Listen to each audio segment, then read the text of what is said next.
comment vous mettre en capacité, même si vous n'êtes pas geek, de développer absolument tout ce que vous voulez, très rapidement, sans avoir de compétences en développement, et de publier, déployer ce que vous avez fabriqué. Par exemple, vous vous dites, moi j'ai une idée de jeu vidéo ou d'appli mobile, je sais pas développer, j'y connais que dalle, je suis pas... Bon, les amis, vous êtes partis pour 1 an à chercher des développeurs, à essayer de les encadrer alors que vous y connaissez pas grand-chose, à faire des développements dans tous les sens, des debunks, etc., sortir 40 000 € et de les emprunter à la banque pour enfin, dans 1 an, sortir votre appli. Ce sera trop tard, il y en a 3 qui l'auront fait la même que vous.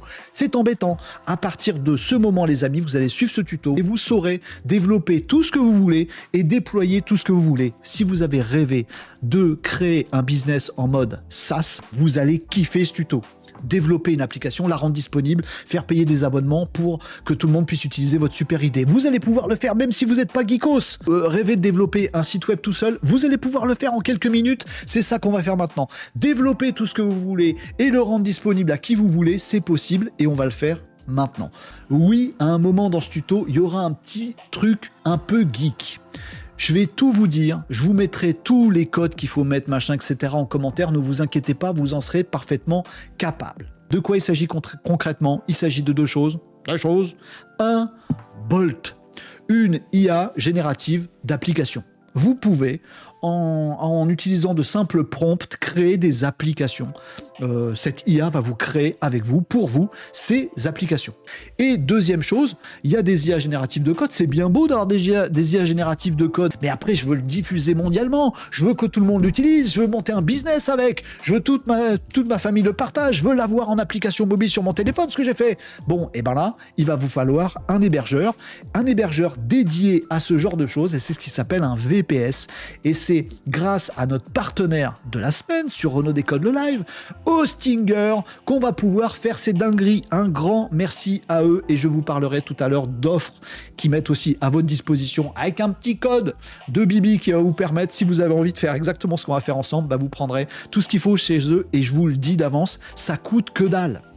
Vous allez pouvoir développer des choses. Et ce que vous allez développer, ça va vous coûter 10 fois moins cher que si vous preniez un abonnement d'un truc qu'il fait. C'est un truc de dingue. Bon, vous verrez ça, les amigos. Donc c'est ça qu'on va faire maintenant. On va commencer par Bolt, on va créer une application, je vais tout vous expliquer, et après on va la mettre en ligne, la diffuser, on va créer notre meilleur business dessus. Vous êtes prêts? On y va? Allez, hop, c'est parti. Les amis, on commence par ça. C'est Bolt. Alors Bolt, je vais vous expliquer 2-3 choses et après, encore une fois, libre à vous, une fois que vous avez ces super pouvoirs, de donner corps absolument comme vous voulez. Bien entendu, dans ce tuto, les amis, je ne vais pas vous montrer tout ce qu'il est possible de faire, mais sachez qu'il est possible de faire des tas de choses. Si je vous montre un jeu, je vais créer mon petit jeu, vous allez me dire, bah oui, mais ça fait que des jeux. Non, ça fait aussi des applis. Bah, faisons une appli. J'ai fait une appli, oui, mais tu sais pas faire un outil SaaS. Ah si, je vais vous faire un outil SaaS. Oui, mais ça fait pas des sites web. Si, aussi, ça fait des sites web. Bref, ça fait tout. Bah, tout ce qui est développable peut être développé avec un outil comme Bolt. Bolt, c'est accessible donc sur bolt.new. Sachez qu'il y a une version d'essai gratos. Donc vous pouvez accéder à pas mal de petites choses et après vous avez la possibilité d'acheter des abonnements. Alors vous voyez pas tout sur mon écran, mais le premier abonnement, je vais vous réduire un petit peu la fenêtre pour que vous voyez, voilà, c'est l'abonnement à 20 $ par mois qui vous permet d'avoir pas mal de conversations. C'est une IA, comme vous en avez l'habitude avec ChatGPT ou autre, c'est un peu le même principe, sauf que ça produit du super code avec tous les fichiers qui vont bien, je vais tout vous montrer. Dans Bolt, donc vous pouvez faire des trucs de dingo, comme par exemple lui demander tout simplement de créer une application ou une autre, un petit peu ce que vous voulez.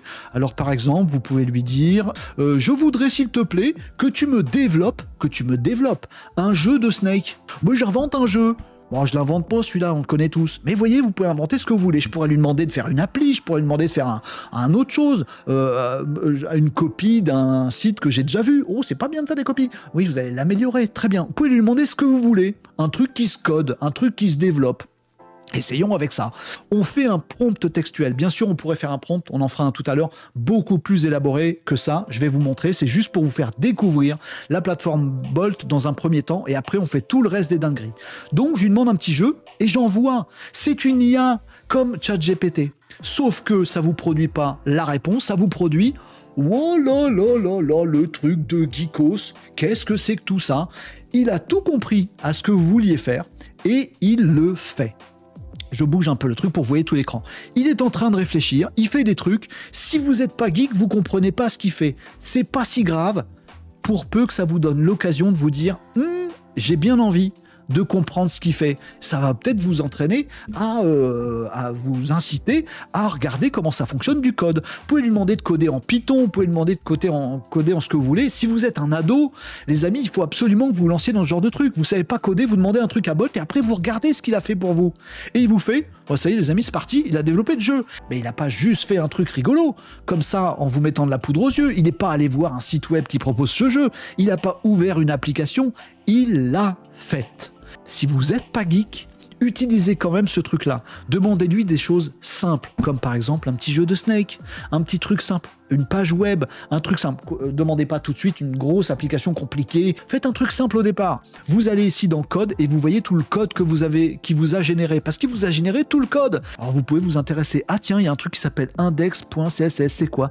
Tiens, il y a des packages. Tiens, qu'est-ce qu'il a mis dedans? Vous pouvez aller modifier des trucs. Voilà, vous pouvez commencer à coder, puis voir ce que ça fait. J'enregistre et je lance la preview, et qu'est-ce que ça donne? Play again, Renaud, tu vas y arriver. Ah, il marche très bien ce jeu de Snake. Très facile. Ça doit vous donner l'occasion de regarder un petit peu ce qu'il fait, d'apprendre des trucs, c'est génial. Et vous pouvez continuer à discuter avec lui. Regardez la petite fenêtre de chat, on continue. Qu'est-ce qu'on pourrait lui demander d'autre à Pépère? J'ai un jeu... Ah tiens, je veux qu'on puisse régler la vitesse. Bon, ouais, attendez, moi je suis un pro du Snake. Voilà, on lui dit un truc en langage naturel, j'y connais rien, et ben boum, pas de problème mon ami, je vais vous ajouter des speed control features, voilà, bon, c'est en anglais, c'est comme ça, voilà, ça va vous entraîner votre anglais en même temps, et ben tiens, qu'est-ce qu'il a modifié pour que ça change? Ah ouais, il a mis speed level, machin, tiens, comment ça marche? Vous pouvez vous interroger, ou simplement le laisser bosser, et il va bosser tout seul, et il va vous ajouter votre fonctionnalité. Il m'a mis un petit sélecteur ici, voilà, ben je peux lui dire, tiens, fais-moi des vitesses qui vont de 1 à 10, ou enlève-moi le titre, ou fais-moi une autre règle du jeu, ou fais-moi un truc où le serpent, il y a un truc qui explose, machin. Vous pouvez créer ce que vous voulez, ça peut être une appli professionnelle, là je vous fais un jeu pour vous faire rigoler. Vous comprenez déjà que je suis capable, même si j'y connais rien, de développer une appli. Là c'est un jeu, mais ça pourrait être n'importe quoi d'autre. Si ça doit être quelque chose de plus concret, vous vous dites peut-être, moi je veux pas juste un jeu de Snake avec un prompt de 2 lignes, je veux faire un truc plus sérieux. ChatGPT est votre copain. Tout à fait, imaginez prendre, allez, 5 minutes, les amigos, c'est pas 20 secondes, pour aller dans ChatGPT 4o et lui dire par exemple, tiens, moi ce que je veux créer une landing page. Ah bah oui, ma boîte a besoin d'un nouveau site, d'une nouvelle page, etc., etc. Je veux un site propre et efficace pour inciter les gens à s'inscrire à mon site communautaire. T'as un site, Renaud? Bien sûr, regardez renaud-descodes.fr. Et j'ai pas de landing page pour vous inciter à aller sur renaud-descodes.fr, vous inscrire, c'est gratuit, il y a des tas de trucs. Alors je vais dans ChatGPT et je lui dis à ChatGPT, voilà ce que je voudrais faire comme appli, qu'on vante les mérites de Renaud Descodes parce que c'est un truc super, et je voudrais, ChatGPT s'il te plaît, que tu m'écrives un cahier des charges. Parce que cette appli, je vais la faire par Bolt. Vous lui dites tout ça. Écris-moi le cahier des charges. Vous demandez à ChatGPT, allez vas-y balance, de vous créer ce que vous avez en tête. Il va m'ouvrir ça en mode Canva sur ChatGPT. Vous l'avez normalement le mode Canva. Il vous met votre prompt à gauche et il vous ouvre une fenêtre dans laquelle vous pouvez vous-même modifier les trucs. Parce que là, il est en train de me pondre un cahier des charges complet, avec tous les contenus qu'il faut mettre dessus, avec un bouton CTA visible, je sais pas trop ce que ça veut dire, mais je lui fais confiance. Si je sais ce que ça veut dire, je fais le nigo. Il dit qu'il faut une section Hero, pas ce que c'est. Bah, il est en train d'écrire le cahier des charges pour Bolt, alors que moi je lui ai mis mon petit prompt en disant ce que je veux. Et il me fait tout mon cahier des charges. Ah, il me fait une grille de tarifs de mes... Bah, très bien. Il nous dit qu'il faut le logo, qu'il faut un footer, qu'il faut du responsive design. Il nous fait un cahier des charges, ChatGPT. Eh ben écoute, que demande le peuple, les amigos? Vous savez ce que je fais? Bah oui, j'ai la flemme. Bah tu m'étonnes. Je vais directement faire ça, copier, je retourne dans Bolt, je vais faire un nouveau projet qui va bien. Nouveau projet, c'est où? Start New Chat. Voilà, on démarre un truc neuf. Je vais là-dedans, coller, lancer. Et du coup, Bolt va recevoir non pas mon petit prompt de 4 lignes, mais un super cahier des charges écrit par ChatGPT et il va lancer la fabrication de mon application. Même si vous savez pas écrire un cahier des charges, alors je sais que derrière il y a plein de boulots qui sont amenés à disparaître. Hein. Même si vous n'êtes pas rédacteur de cahier des charges, vous n'êtes pas chef de projet, vous n'êtes pas développeur, vous y connaissez rien, ChatGPT et Bolt, vous pouvez aller sur des trucs hyper compliqués. Vous pouvez imaginer n'importe quoi grâce à ChatGPT pour faire votre cahier des charges, envoyez à Bolt après pour faire absolument ce que vous voulez. Alors ma petite landing page qui va bien là pour Renault Décode et pour les abonnements, elle est en train de se finir. Ça prend toujours quelques minutes, mais imaginez que ce qu'on fait là, ça durerait normalement 3 jours. Rechercher un partenaire qui vous fait le truc, ça prend 6 mois. Là, c'est bon, c'est fini. Oui, ça va, il a déjà fini, c'est bien. Voilà, il m'a fait mon projet. Alors, je suis content ou je suis pas content de ce qu'il me fait. Comme tout à l'heure avec le Snake, je peux dire non, j'aime pas les couleurs, change tel truc. Bon, alors on voit ce qu'il nous a fait. Il m'a fait une landing page, un site web complet. Ouais, c'est bon, c'est fait. Ça, c'est la visualisation. Mais on est d'accord que si j'enlève le mode plein écran, je peux aller dans le code et je vois tout ce qu'il m'a fait là dans le code. Je peux aller voir les petits fichiers qu'il m'a mis, les machins, etc. Très bien. Bon, mais il m'a fait un site web. Ok, avec des petits boutons, il a décidé qu'il y avait un petit bouton Renault Décode, il me met le bon lien vers Renault Décode, il a tout compris, il y a des petits boutons, quand on passe la souris, ça s'allume, c'est rigolo, il y a un menu là-haut, j'avais demandé un site, une page, ah non, ça renvoie plus bas dans la page, très bien, il a tout compris, il m'a mis une FAQ, il m'a mis un mode sombre et mode clair, alors j'ai pas vu si dans ChatGPT, il lui avait dit dans le cahier des charges, rajoute un mode sombre et un mode clair pour les économies d'énergie, si c'est le cas, très bien, sinon c'est Bolt qui l'a inventé tout seul, ouais, il y a un mode clair, un mode sombre, moi j'avais pas ça en tête, mais super idée, des petits liens vers mes réseaux, du texte à propos de Renault Décode, les petites, ce qu'on y a, voilà, on peut rejoindre, il y a des tarifs, il y a tout ce qu'il faut les amigos, des petits témoignages, ce sera moi de rajouter des vrais témoignages avec des vraies photos des gens, mais pourquoi pas, une FAQ, très bien, voilà, puis on clique dessus et ça se déploie, il y a un petit footer avec tout ce qu'il faut, il m'a fait un site, il m'a même mis un copyright 2025 Renault Décode, je suis pas sûr d'être l'ayant droit du copyright, si, c'est moi qui l'ai fait après tout, pourquoi pas, bref, il me montre ce site là, je peux le regarder aussi en mode mobile. Voilà, il m'a fait un site responsive, très bien, vous voyez, ça se réarrange pour que ça passe sur un écran de téléphone, ouais. Bon, bref, il m'a tout fait, très bien. C'est parfait, les amis, ça doit vous donner envie de développer tout ce que vous voulez avec ces petites dingueries. Disclaimer, les amis, parfois, ça foire. Parfois, Bolt, vous lui dites, tiens, change-moi un truc, il change un truc, mais il vous efface autre chose. Alors, dites-vous, les amis, que vous avez une touche extrêmement utile. Vous avez la possibilité d'avoir un petit bouton ici, Undo. C'est-à-dire qu'à chaque fois que vous lui demandez un truc, il refait quelque chose. Et vous pouvez lui faire enlever la dernière action qu'il vient de faire. Par exemple, vous lui dites « rajoute-moi du contenu là-dessus », puis vous vous rendez compte qu'il en a mis beaucoup trop, puis qu'il en a enlevé ailleurs. Il peut merder. C'est que le début des outils comme Bolt qui vont s'améliorer en 2025-2026, mais ils foirent. Parfois, ils créent même du code qui fait une erreur par rapport au code qu'ils avaient fait avant. Ah, du coup, vous avez des gros messages d'erreur. Vous y comprenez rien. Ou si vous y comprenez quelque chose, tant mieux. Vous êtes développeur, vous allez vous en sortir encore mieux que tout le monde. Si vous comprenez pas, vous copiez-collez. Vous copiez l'erreur qui vous affiche dans le côté droit là, de la page et vous le recollez dans le côté gauche ici dans le prompting de l'IA. Et vous dites, tiens, j'ai eu cette erreur-là. Puis il va essayer de s'auto-corriger. Vous voyez, c'est assez itératif. Mais je vous conseille de dire, change uniquement tel truc. Il fait le changement, vous regardez. Si ça vous va pas, vous faites undo. Et vous le refaites différemment. Parce que si vous lui demandez 12 trucs en même temps, une fois que votre application est faite, au début, vous pouvez tout lui demander, gros cahier des charges comme on a vu. Mais une fois que c'est fait, si vous lui dites change ça, et puis enlève ça, puis rajoute ça, puis machin, dans le même prompt, il y a peut-être des trucs qui vont aller, d'autres trucs qui vont pas aller, ça va devenir complexe, et vous pourrez pas revenir en arrière ou rebricoler un truc qu'il a mal compris, mais en gardant... c'est compliqué. Donc vous faites les choses une par une, parce que ça va faire des erreurs, parce que ça va foirer.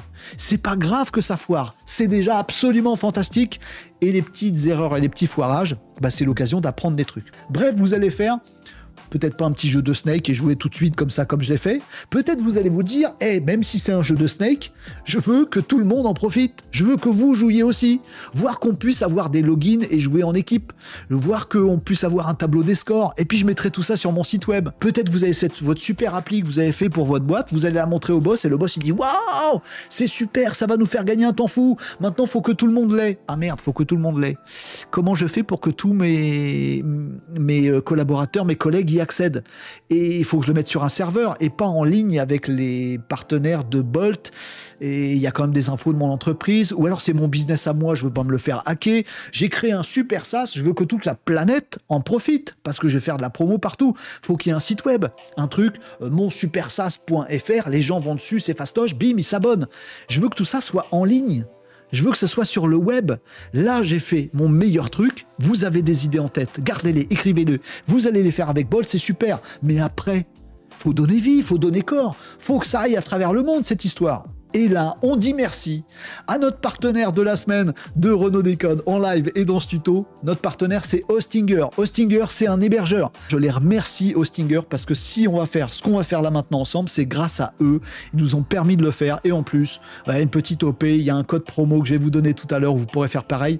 Grâce à Hostinger, on va pouvoir faire les dingueries qui consistent à dire, j'ai mon appli maintenant que je veux qu'elle soit mondialement disponible. Je veux en faire un business SaaS. Je veux en faire une application pour ma boîte. Ce petit jeu, je veux que tous vous puissiez y jouer, pas que ce soit juste dans mon coin.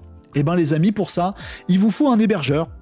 Et en l'occurrence, un hébergeur dit VPS. Il a l'avantage d'être super pas cher et il a l'avantage d'être super fiable. Et en plus, il est scalable. Bref, il a plein d'avantages. Vous allez voir ça. Des hébergements dits VPS. Un hébergement VPS, c'est un hébergement sur lequel vous pouvez faire tout ce que vous voulez. Il n'y a pas forcément WordPress installé qui fait tel truc. Vous faites ce que vous voulez. Vous allez décider quel système est dessus. Vous allez pouvoir avoir la main complète dessus. Vous allez avoir l'accès directement, comme un bon gros geekos informaticien, à tous les paramétrages de votre serveur. Ça va être votre serveur à vous. Vous pouvez décider que ce sera un serveur réservé à toute votre entreprise et ses filiales et personne d'autre pourra y accéder.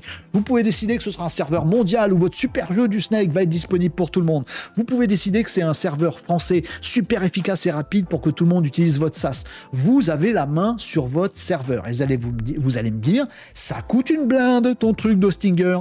Justement non, ça coûte pas une blinde. Les amigos, ça coûte très peu cher. Alors moi, celui que j'utilise, vous le voyez là, c'est le KVM2. Bon, en gros, il y a plusieurs offres VPS chez Hostinger. Vous verrez ça dans le détail, les amis. Il y a l'offre KVM1, c'est pour tester, faire votre prototype ou un truc pour votre boîte. C'est-à-dire, vous savez qu'il n'y aura pas 400 utilisateurs en même temps. Alors, si c'est votre cas, KVM1, ça peut être pas mal pour débuter. Moi, personnellement, je suis allé direct sur le KVM2 parce qu'il est beaucoup plus sérieux, beaucoup plus costaud. Il permet d'avoir plein de trucs simultanés qui se calculent en même temps parce qu'on a fait des trucs de dingo avec Bolt tout à l'heure. À moins que vous ayez une application vraiment super gourmande, prenez KVM2. Et si vous voyez qu'il y a plein de gens qui l'utilisent et que vous avez besoin de scaler le truc, d'avoir un truc encore plus costaud, parce que vous réussissez dans votre business SaaS ou autre chose, à ce moment-là, passez sur KVM4 ou KVM8. Vous pouvez sélectionner le KVM2 par exemple, voilà, vous pouvez le faire comme ça. Je vous conseille de prendre le 24 mois ou le 12 mois si vous voulez, parce que juste c'est super moins cher. Ça fait super pingre ce que je vous dis, mais en gros, ça vous revient à 6 € par mois d'avoir un hébergement professionnel. Derrière, les performances, elles sont ouf. Vous avez les sauvegardes automatiques, c'est pas des options supplémentaires que vous devez rajouter. Ça sauvegarde automatiquement, c'est inclus dedans. Il y a toutes les protections DDoS, vous avez le SSO, le SSH, vous avez le FTP si vous voulez. Bref, vous avez tout qui est dedans pour avoir tout ce que vous voulez. Votre nom de domaine, vous pouvez le prendre dedans, etc., etc. Vous avez tout ce que vous voulez, un accès complet à votre serveur, donc il n'y a pas de frais supplémentaires après. Si vous avez envie aussi de profiter de cette offre, les amis, par exemple celle-ci que je vous recommandais tout à l'heure, la KVM2 ou autre, vous prenez un truc de rapia, de pingre comme moi ou pas, vous faites comme vous voulez, et comme vous êtes tout aussi pingre que moi, vous pouvez ajouter le code promotionnel Renaud. Voilà, vous l'appliquez et vous avez encore 10% en plus des offres actuelles. Et après, bien sûr, sur le VPS, vous pouvez mettre autant de sites que vous voulez. C'est un serveur complet que vous prenez. Donc, si vous avez 12 projets, vous mettez les 12 sur le même. Ou vous vous dites, je vais faire un truc dédié. Vous allez voir, on va le faire ensemble. On va y aller, les amis, en allant directement sur le serveur. Et on se retrouve avec une interface que vous voyez ici, donc l'interface Hostinger, KVM2, il est là, il est beau, il est tout neuf. Bon, je l'ai pas paramétré. Et on va le faire ensemble, comme ça va vous mettre dans le mood direct. On va faire gérer. Bah oui, on clique sur gérer et il va nous accompagner tranquillement. Bonjour madame, qui sortait d'un cadre bleu, c'est bizarre. Suivez notre guide d'installation. Vous voyez, pas besoin d'être un gros geekos. Il nous dit quoi? Sélectionnez l'emplacement pour votre nouveau VPS. En France, évidemment. Enfin, évidemment, peut-être pas. Sachez-le aussi, vous pouvez très bien vous dire, tiens, moi je suis en train de développer une appli, puis ma boîte elle est en Allemagne. Vous prenez autre chose. Voilà, vous avez Allemagne, si vous avez envie. Bon, il vous fait même une petite prédiction des temps de latence. Nous, on va prendre France, évidemment, ce sera très bien. Ensuite, on va devoir décider le système d'exploitation de mon serveur. Parce qu'encore une fois, on peut faire absolument ce qu'on veut. Donc il va falloir qu'on lui dise ce qu'on veut comme système. Bon, nous, ce qu'on veut, à pas s'embêter, c'est notre application qu'on a fait tout à l'heure sur Bolt, on veut pouvoir la mettre en ligne pour toute la planète. C'est ça qu'on veut faire, nous. De toute façon, c'est simple, efficace et réel. On va sélectionner ici système d'exploitation avec panel. Panel, ça veut dire qu'en fait, il va y avoir une jolie plateforme d'administration compréhensible par nous qui va nous permettre de gérer tout le bastringue. Pas être obligé de mettre des lignes de code sur le serveur qu'on n'y comprend rien. Bon, après vous faites comme vous voulez bien évidemment. Moi je prends le Cloud Panel. Ici, je vais le sélectionner, bah oui c'est ça que je veux, il n'y a pas de problème. Ah oui, il nous propose ça aussi, un petit outil qui s'installe sur votre serveur pour scanner régulièrement votre serveur. Donc en plus des sécurités, de tout ce que je vous ai dit tout à l'heure et des sauvegardes, il y a ce petit logiciel qu'on peut rajouter, il est gratuit, et il va l'installer. Il va nous demander un mot de passe, alors pardon, je vais vous couper l'écran, vous le voyez pas l'écran, c'est des petites étoiles, tant mieux. Il va me donner du coup mon adresse de mon VPS. SRV69 bidule truc, l'URL d'accès au VPS provisoire. Vous pouvez ensuite ajouter un nom de domaine. On va pouvoir le faire ensemble si vous voulez, dire le nom de domaine, il va pointer là-dessus. Comme ça, vous aurez un nom de domaine joli. Mais comme on en est juste à la constitution là, bon, il nous donne notre petite hôte là, notre nom provisoire, mais qu'on va pouvoir utiliser et qui sera fonctionnel. Je peux rajouter une clé SSH. La clé SSH, c'est pour, vous savez, pour que ça fasse le HTTPS. C'est mieux, vous pouvez le faire. Vous cliquez là-dessus, vous faites ajouter une clé, c'est bon, la messe est dite, bon, allez, on y va. Donc il me dit ensuite, c'est bon, on a presque fini, voilà ton petit nom de serveur, voilà ton bouton, j'ai fait que cliquer, la seule difficulté que j'ai eue, c'était de choisir un mot de passe, les amis, et il va lancer la configuration du VPS, ça va prendre quelques minutes, mais il va tout faire à votre place. Vous voyez, il dit ça prend environ 6 minutes. Vous êtes d'accord avec moi que pour l'instant, il n'y a rien de compliqué. Allez, je regarde si mon VPS est fini d'être installé. Hop, j'ai mon adresse IP, il a fini son petit truc là, et on va pouvoir aller directement sur l'admin de notre serveur, ce qu'on a installé tout à l'heure, vous savez, le fameux Cloud Panel. Et j'arrive donc sur mon admin de mon serveur ici. Donc je rentre mon admin, mon login et mon mot de passe. Alors par défaut, le login c'est admin et puis le mot de passe c'est celui qu'on a défini juste avant. Et puis on va aller se loguer à tout ça. Voilà. Et il accède directement à mon petit panneau. Là, je suis directement sur mon Cloud Panel. Donc là, je suis en train de piloter mon propre serveur. Et il me dit, il n'y a pas de site sur ton serveur. Comment ça, il n'y a pas de site sur mon serveur? Donc on va aller sur Add Site ici. Et là, il va me dire, ok, on peut créer quoi comme site web sur notre serveur à nous qu'on a maintenant, on est chez nous, et on peut faire un petit site WordPress, on peut faire un site PHP, on peut faire tout un tas de trucs. Nous, on a une appli qu'on a développée tout à l'heure, que ce soit notre petit jeu, que ce soit notre site web, notre outil SaaS ou notre machin, on a une appli, donc on va créer un Node.js site. Mais vous pourriez très bien aller directement ici et faire un site WordPress. Faites absolument comme vous voulez. Nous, il s'avère que c'est un site Node, parce qu'on va devoir gérer une application qui tourne vraiment sur notre serveur. Et du coup, vous avez, voilà, votre Cloud Panel de tout à l'heure, je suis sur mon serveur, je viens de créer un nouveau site en Node.js et je pourrais dire, tiens, maintenant tu m'en refais un, on va faire un petit WordPress, et puis là tu m'en refais un, on va faire un site en PHP. Et à chaque fois, il n'installe pas tout à fait les mêmes outils sur cette partie-là de votre serveur. Vous allez dessus et vous tombez sur là où vous pouvez juste gérer ce qu'il y a tout simplement sur votre site web. Mais vous pouvez tout simplement aller ici sur l'option, regardez, File Manager, qui vous dit, si vous voulez, vous pouvez directement là poser vos fichiers avec cette interface-là, et ça va se retrouver directement en ligne. Ah oui, c'est vrai, je suis pas codeur, j'y connais rien, c'est Bolt qui a tout fait. Et si c'est Bolt qui a tout fait, on va récupérer ce qu'a fait notre ami Bolt tout à l'heure. On avait un projet ici. Les amis, tout notre projet, s'il nous convient bien, si le jeu du Snake, et on a rajouté tout ce qu'il fallait tout à l'heure, vous avez ici dans Bolt un bouton Export qui est super simple. Vous cliquez sur Export ici et vous faites Download et il va vous télécharger un fichier zip, un seul fichier zip compressé avec tous vos fichiers dedans. Et ce fichier zip, les amis, vous allez le mettre sur votre serveur. Très facilement aussi, on va le faire ensemble. Vous allez sur htdocs ici. Alors le reste, ça c'est les logs de votre serveur, les fichiers tampons, les sauvegardes, backup. Donc ça vous regarde pas trop, ça va tourner tout seul. Nous, là où on veut mettre les fichiers, c'est sur htdocs ici que vous voyez là. Et sur htdocs, on va voir qu'il y a notre serveur. Et vous faites add new. Donc add new upload file, parce que j'ai mon fichier zip. Donc autant que je mette direct mon fichier zip. Il est là, je le récupère et boum, il apparaît ici mon fichier zip. Ouais, mais il est zippé, ça marche pas. Qu'à cela ne tienne, mon ami. Je clique droit sur mon fichier zip que je viens de télécharger de Bolt et je fais extract. alors il va me l'extraire. Tous les fichiers qu'il y a dans mon fichier zip, il va me l'extraire ici. Bon, et ben voilà, il fait le boulot d'extraction. Alors, il y a un problème, et méfiez-vous avec ça, avec cette petite méthode. Certes, elle est hyper simple, mais il y a quand même une petite astuce. C'est que du coup, à la racine de votre serveur, vous avez un fichier zip et un répertoire qu'il ne connaît pas. Il faut qu'il y ait vos fichiers directement. Vous voyez ce que je veux dire? Donc, on va aller sur les fichiers. Dedans, il y a Project. Bon, on va choper tout ça. Cut, voilà. Puis, on va revenir à la racine du projet et on va faire coller. Vous voyez ce que je veux dire? Pour que tout soit à la racine du projet, on a tout notre projet qui est donc installé sur notre serveur. C'est la seule partie geek et c'est la seule partie informatique de ce tuto. Vous avez ici dans votre panel ce qu'on appelle l'accès SSH. Donc là, vous pouvez envoyer des commandes d'exécution directement à votre serveur. Attention, là c'est chaud, mais c'est la seule partie geek. Et vous savez quoi, les commandes que vous allez devoir envoyer comme ça, je vais vous les copier-coller en dessous, en commentaire ou dans la description de cette vidéo. Je mettrai sur le site accompagnant cette vidéo. Vous aurez juste qu'à copier-coller ce qu'on fait. C'est le seul côté geek, c'est parce que là, notre serveur, il est prêt.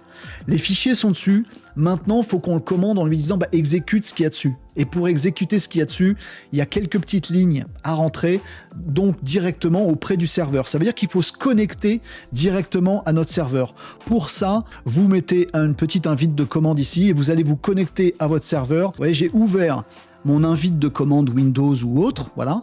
Je lui ai mis simplement comme commande ce truc-là, j'ai juste écrit ça, SSH, et puis l'adresse avec l'adresse IP que j'ai de mon serveur, c'est l'accès SSH, et ça me met un truc, est-ce que vous êtes sûr de vouloir continuer? Oui, donnez-moi votre mot de passe, alors on lui met le mot de passe, celui-là même qu'on a écrit tout à l'heure, et boum, on se retrouve là en train de communiquer directement avec notre serveur. Ensuite, il faut que je me rende sur mon répertoire, vous savez, celui-là même dans lequel on avait dans le file manager, vous voyez ce répertoire htdocs machin truc là, il faut que j'aille dessus, il faut que j'aille là. Donc je vais me rendre depuis mon petit panel là SSH, je vais devoir naviguer pour me rendre là-dessus.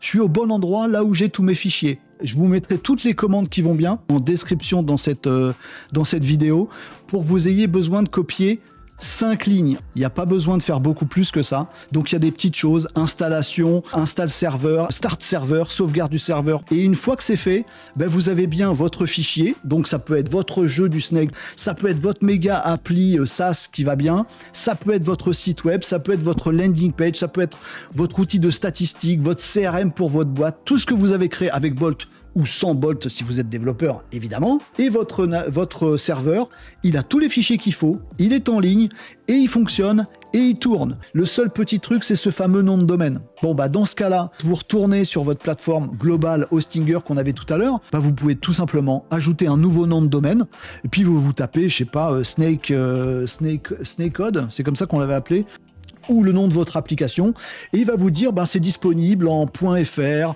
en plein de choses, en .net, en .com, en .org, voilà. Vous pouvez prendre le nom de domaine que vous voulez, il sera directement disponible ici, dans votre portfolio de nom de domaine, une fois que vous l'avez acheté. Vous avez accès maintenant, ça y est, tout le monde, toute la planète entière, tous vos collègues au bureau, tous les gens qui ont envie de jouer à votre super jeu Snake peuvent se rendre sur snake.shop et bim, il va y avoir toute l'application qui était sur Bolt tout à l'heure qui va être disponible au monde entier. Normalement, vous avez tout pour faire ça et vous pouvez vous amuser à développer plein de choses. ChatGPT, abonnement à 20 balles ou mode gratuit. Bolt, abonnement à 20 balles. Le serveur VPS avec ce code coupon, au moment où vous prenez le VPS, code coupon Renault, donc 5 € par mois, voilà. Et tout le reste, prendre le fichier zip, le mettre sur le serveur, le démarrer, vous le faites tout seul, ça vous coûte pas un copec de plus. Pour 30 balles, vous avez tout ce qu'il faut pour créer votre jeu, pour créer votre outil SaaS, pour créer ou tester ou faire un prototype à minima de ce que vous avez en tête. Ces super pouvoirs-là, ils doivent vous permettre de libérer votre créativité. Vous devriez vous dire « Ah, mais ça, moi aussi, je peux le faire. Cette idée que j'ai dans ma tête depuis toujours, je peux le faire. » Profitez-en pour apprendre tout un tas de trucs. Tous ces trucs-là doivent nous permettre de faire un petit step-up et pas d'être débordé par toutes ces choses-là. En tout cas, Maintenant, vous avez ces super pouvoirs pour faire tout ce que vous voulez et aller encore plus loin et donner corps à toutes vos idées. Voilà, c'était un long tuto à la fois sur Bolt, à la fois sur le déploiement d'une application et sur tout ce bazar. Vous pouvez le diffuser à qui vous voulez, ce gros tuto, vous pouvez le reprendre, faire pause comme vous voulez. Et si vous êtes en galère, bien évidemment, Renault-Décode.fr. Vous discutez avec toute la communauté de Renault Décode et on s'entraide pour lancer les projets. Je suis sûr que vous avez plein d'idées en tête. Grâce à ce tuto, vous pouvez les concrétiser. Si vous en avez envie, merci de les partager sur Renault Décode. Vous allez là-dessus, Renault-Décode.fr, vous vous créez un compte si c'est pas déjà fait. C'est là où vous pouvez dire, tiens, moi j'ai fait un truc, j'ai fait une appli, j'ai fait un jeu, j'ai fait un outil, j'ai fait quelque chose. Faites-le s'il vous plaît, partagez-nous, pas forcément que pour faire votre promo, si faites votre promo, si vous avez développé un super truc, allez-y, venez sur Renault Décode le partager, mais aussi pour nous montrer qu'il y a des gens comme vous qui ont des petites idées et qui se décident à les concrétiser, parce que ça inspire tout le monde de se dire, bah moi aussi je peux le faire. Bah, j'espère que j'aurai participé avec ce gros tuto à cette petite envie commune de fabriquer des choses.